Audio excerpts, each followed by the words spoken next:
All good things were once not good. Like a statue, it at one point was just stone, yet to be carved. Or Lamborghini started out as tractors. A beautiful painting was once an empty canvas. My point here is that most good things now started out as not too good, like Counter-Strike. I wouldn't exactly say it was bad, but it's had over 20 years to grow and become better, and that it has. There is so much cut content, ideas, gameplay elements, and other things that aren't in the Counter-Strike most people know today. So I decided to download some of these older Counter-Strikes, including the oldest and most obscure versions, and I'm going to try and document my experience with these weird little quirks that eventually became the Counter-Strike we know and love today.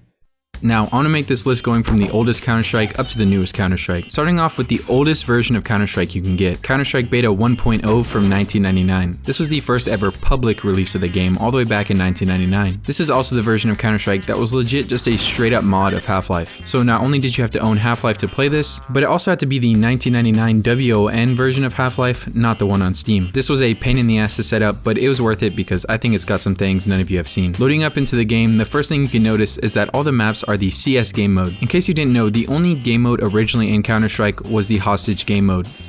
The defuse game mode wouldn't be introduced until later, so that's already something pretty odd from the first iteration. You've got some classic maps here like Assault, Desert, Mansion, Prison, Siege, and Weapon Depot. Yeah, I know none of those other than Assault. A feature that was also in every old Counter-Strike, excluding CSGO and CS2, was sprays. Unless you want to count graffitis as sprays, but they're a little different and cost money. I found you could choose which spray you wanted, which came in a wide variety like the Half-Life Lambda symbol, very cool, a skull and crossbones, very scary, and Andre the Giant. Yeah, I'm gonna pick that one. There's also a spot to the right to choose what kind of player model you could have, which I assume was scrapped later because this didn't work and it's not in any other Counter-Strikes. I also tried to go into the chat room and internet games, but whenever I'd click on those, they'd just crash. Anyways, let's actually load up a game. The first thing I noticed is that the gun is on the left hand. This is a default setting, and as far as I know, there's no way to switch it. The game also had the most atrocious keybinds that I don't even know how to explain that I had to change up. The next thing I noticed was just how horrible the buy menu was in this version. Really, any menu in this game just didn't work properly. The rounds also didn't seem to progress like normal. There was no timer, no money, nothing really indicating that I was playing a match. And since I had no money, I couldn't buy any other guns. I tried using console commands. Also, look how silly the console looks in this game. But none of the console commands worked. Another thing I also noticed was the Glock worked similar to how it's always worked. Just pressing right click would shoot a burst of bullets. But the CT USP didn't actually have a suppressor in this version. If you press right click, it'd just shoot the gun, so you pretty much had two shoot buttons with this. I was sad that I couldn't test any of the other guns until I realized that I don't even think you could use other guns in this version because there weren't even any sounds for the guns in the files other than the Glock and the USP. Oh, also, there wasn't even a knife in the game. I found this old text file written by someone named Poseidon that described the knife with a big soon to come next to it. This mod was also so jank at the time that there is a description saying to bind different keys, one being the key to rescue the hostage once you take them to the zone, and saying that you might have to press the button multiple times for it to work. Now, let me get to the gameplay side of things. Most maps had these weird cameras, which I'm not gonna lie, were fucking useless. You couldn't even get off the cameras once you started using them until like the weird camera cycle was done. The map mansion and a few others also had light switches, which is pretty cool in my opinion. The hostages were also just straight up Half-Life scientists.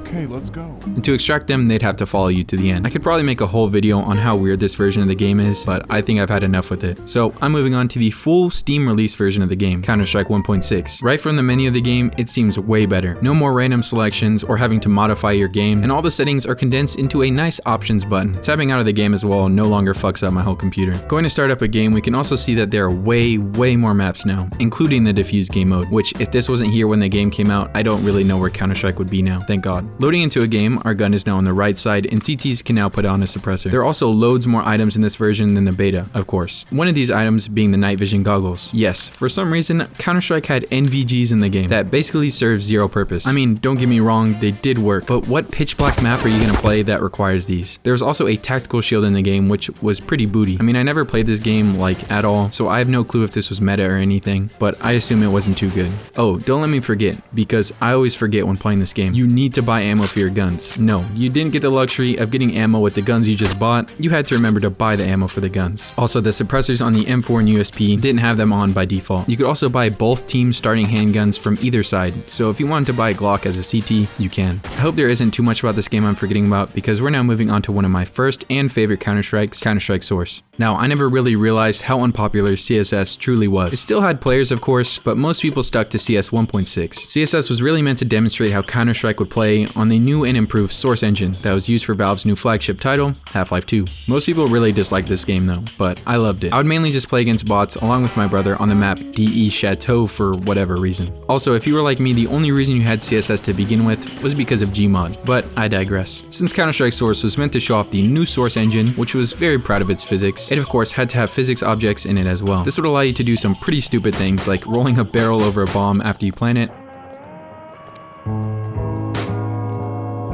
or being able to move your cover wherever you would like it. A lot of people hated this because it strayed away from the tactical aspect. This game also had night vision in it as well, which was even more useless because the maps were much better lit than CS 1.6. Like I said, this game was mainly just meant to port 1.6 to the Source engine, quite similar to the port of CSGO to the Source 2 engine. So all the guns that were added stayed the same. Nothing new was really added. Moving on to our beloved CSGO. Now, how boring would it be for me to go to the straight up current day CSGO? I want to start with the beta, and not just any beta, the 2011 Pax Build Beta. This is pretty much the equivalent of the CS 1.0 beta I showed at the beginning of the video, but for CSGO. I really have no clue where to even start with this game because it just doesn't feel like CSGO at all. Well, to be fair, it was made by an entirely different company other than Valve. If you didn't know, CSGO was actually started as a paid project by Hidden Path Entertainment to port over Counter-Strike Source to console. That's why the buy menu in CSGO is a circle, cause joystick. The CSGO we know and love today though, was the version that Valve eventually took over, but I'll get to that later. First off, this beta version of CSGO made me actually want to die because how hard it was to install. It wasn't supposed to be hard, but for whatever reason, my computer just wouldn't open the game. I troubleshooted this for like 3 hours and decided to try it on my laptop,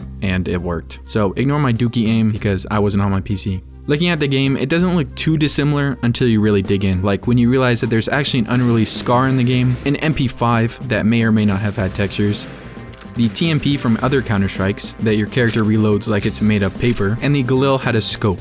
The bomb in the game also looked like this goofy giant IED, and the CTs used to have a bayonet, and the Ts used to have a flip knife, and there's night vision. Let's just be thankful that this isn't how our CSGO turned out. This was also the first Counter-Strike to introduce Molotovs. Yay. This was also the only version of CSGO that had the Cut George and Riot Police faction in the game. In this version of CSGO, the hostages also followed you around like in the other Counter-Strikes. I'm sure there's plenty more I could explain in an entire video, but Penguin basically did the same thing but with a bit newer version of the beta, so make sure to check that out. Now, moving from the PAX version of CSGO, we obviously have the CSGO of today, or last week. This version got picked up from Hidden Path Entertainment by Valve because they saw the potential in it. Thankfully they did, because it would have completely bombed in my opinion. The game also ended up releasing on consoles if you didn't know, but saw no more updates after like 2 of them. So it's stuck in this really weird time capsule version of the game. I don't know about you, but I think we all know what changed in CSGO. You could pick hostages up, no more night vision, no more riot shields, yet, no more MP5, yeah, and a bunch of other weird quirks. I'm sure there will be plenty more changes in CS2 in the future, similar to all the other Counter-Strikes, and hopefully there's some pretty cool ones. Counter-Strike may be changing, but let's be happy it's not adding a new character with different abilities and 20 new maps every update. Anyways, I think that's enough weird past evolutions for this video. Make sure to subscribe and like the video if you liked it, and if you didn't like it, go ahead and leave a comment why, and I'll try to do better next time.